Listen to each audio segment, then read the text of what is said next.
Halo Sobat Tempo, Tempo 360 kali ini akan membahas perihal revitalisasi mata pencaharian masyarakat di sekitar area restorasi gambut.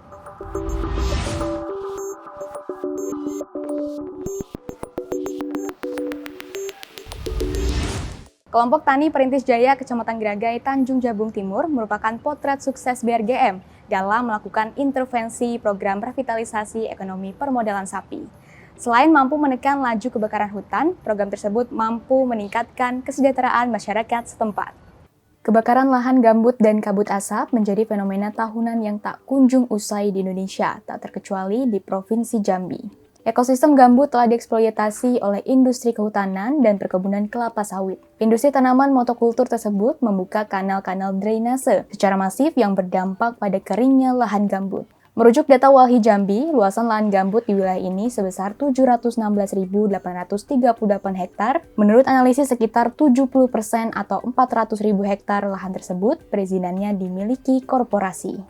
Melihat kondisi tersebut mendorong Suwarno, warga Desa Pandan Sejahtera, Kecamatan Geragai, Tanjung Jabung Timur, sejak tahun 2013 merintis gerakan Kelompok Tani Perintis Jaya sebagai bentuk kepedulian terhadap bencana kebakaran lahan gambut, kabut asap, kekeringan, serta kesejahteraan masyarakat.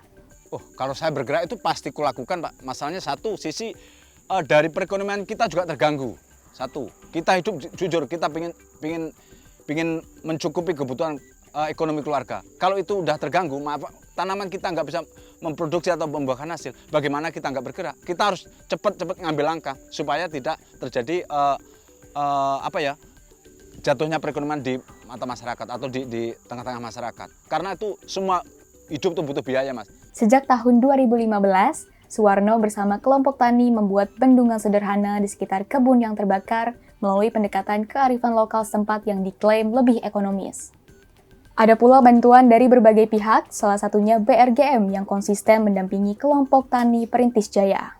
Tercatat sejak tahun 2017, BRGM melalui program 3R berkontribusi dalam pembuatan sekat kanal, menyediakan alat pengukur tinggi muka air gambut, melakukan upaya restorasi hingga membantu revitalisasi ekonomi masyarakat setempat melalui permodalan awal bantuan sapi sesuai keinginan masyarakat.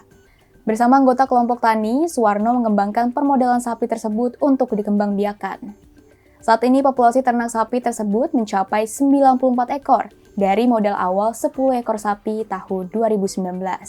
Dari hasil tersebut, setiap anggota mendapat 1 ekor sapi untuk dikelola kembali. Program revitalisasi ekonomi memberikan dampak signifikan bagi kesejahteraan warga sekitar. Selain itu, limbah kotoran sapi juga dimanfaatkan menjadi pupuk organik. Langkah ini menjadi sumber ekonomi baru, serta merubah kebiasaan masyarakat untuk membakar lahan. Ya, kebanyakan kami kumpulkan kan bantuan ini bukan serta-merta dari pengurus ya, yang minta tuh anggota. Jadi anggota kelompok tuh masing-masing anggota kelompok tuh pada rapat ternyata dikait-kaitkan dengan untuk keperuntukannya perlindungan kelestarian gambut tadi. Jadi dia kebanyakan minta ternak. Apa alasannya kok dia minta ternak? Satu, di samping sapinya tuh juga dagingnya juga bermanfaat, kotorannya pun juga bermanfaat, Mas. Jadi contohnya kotoran bermanfaat itu bisa diolah jadi pupuk.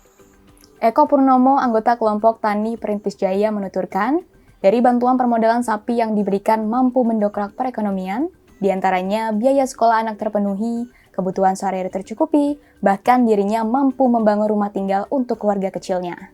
Untuk bikin rumah, ya kena, membantu anak sekolah, sangat membantu lah ternak.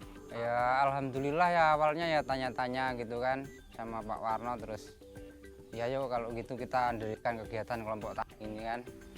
Intinya minta bantuan gitu loh. Badan Restorasi Gambut dan Mangrove gencar melakukan pemberdayaan kelompok usaha guna memberikan dampak ekonomi dan ekologi. Tercatat sepanjang tahun 2024, BRGM mampu melakukan pemberdayaan ke 84 kelompok usaha di berbagai wilayah melalui program Mangrove Based Economic, Environmental Service Based Economic, dan Aquaculture Based Economic. Pemberdayaan kelompok usaha berbasis mangrove menjadi salah satu cara intervensi Badan Restorasi Gambut dan Mangrove dalam menjaga ekologi serta meningkatkan ekonomi lokal masyarakat pesisir. Program tersebut diantaranya Mangrove Based Economic, yaitu mengolah buah mangrove menjadi lulur, keripik, dan sebagainya. Ada pula environmental service-based economic meliputi ekowisata, karbon, dan lain-lain, serta aquaculture-based economic yaitu tambak berkelanjutan atau silvofishery. Warga desa Pasarawa, Langkat, Sumatera Utara telah merasakan manfaat nyata dari program tersebut. Sejak tahun 2021, mereka memiliki pekerjaan baru memproduksi keripik baronang crispy, dampak dari budidaya mangrove yang dilakukan. Ikan ketang yang hidup di sekitar akar mangrove dimanfaatkan menjadi bahan utama pembuatan keripik.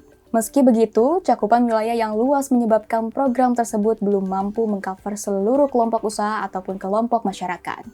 Namun, program-program tersebut mampu dilakukan masyarakat secara swadaya sesuai kemampuan yang dimiliki guna mengoptimalkan potensi ekologi dan ekonomi dari budidaya mangrove. Tak hanya itu, ekosistem mangrove yang baik dan sehat juga dapat dimanfaatkan menjadi ekowisata di wilayah pesisir. Keindahan alami dari kawasan mangrove serta makhluk hidup di dalamnya menjadi daya tarik istimewa bagi wisatawan untuk berkunjung. Ekowisata tersebut menciptakan ceruk ekonomi baru bagi masyarakat sekitar. Salah satunya Mangrove Center Balikpapan. Saat ini menjadi destinasi wisata unggulan dengan luasan wilayah 150 hektar, memiliki 40 varietas mangrove, dan terdapat habitat satwa endemik bekantan di dalamnya. Kini, terdapat 20 komunitas yang tergabung bersama Mangrove Center. Dalam sehari, sedikitnya 200 wisatawan berkunjung menikmati keindahan alam di wilayah tersebut. Selain menciptakan ceruk ekonomi bagi masyarakat, ekowisata juga mampu meningkatkan ketahanan masyarakat pesisir terhadap perubahan iklim dan bencana alam. Di mana ketika kita menjaga suatu lingkungan, asas kemanfaatan lingkungan ini bisa berdampak kepada UMKM. Dari hasil itu lagi, bagaimana kita mendapatkan dana dari persoalan carbon trade ini. Ya, carbon trade yang saat ini dibeli. Itu kan ekonomi hijau. Karena Anda sudah memelihara mangrove dari sekian tahun, inilah kontribusi ada negara pendonor. Konsep tambak berkelanjutan atau silvofishery menjadi solusi pemulihan ekosistem mangrove. Konsep tersebut juga mampu mendukung sektor industri prioritas hilirisasi udang di tanah air yang berdampak pada produk domestik bruto dan peningkatan devisa negara. Silvofishery merupakan pendekatan unggulan yang digunakan Badan Restorasi Gambut dan Mangrove dalam meningkatkan taraf hidup masyarakat, khususnya di sektor kelautan. Keutamaan silvofishery yaitu mampu menggabungkan budidaya perikanan dengan pemulihan ekosistem mangrove secara bersamaan. Metode tersebut memberikan alternatif budaya ikan yang ramah lingkungan dibandingkan dengan metode konvensional yang acap kali merusak ekosistem mangrove. Berdasarkan data Badan Restorasi Gambut dan Mangrove, terdapat 570.774 hektar hutan mangrove yang berubah menjadi tambak.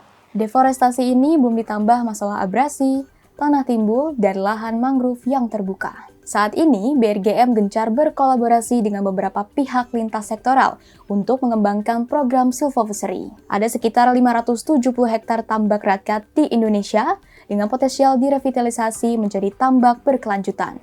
Terlebih, program tersebut mampu mendukung asta-cita pemerintah dalam sektor industri prioritas hilirisasi udang.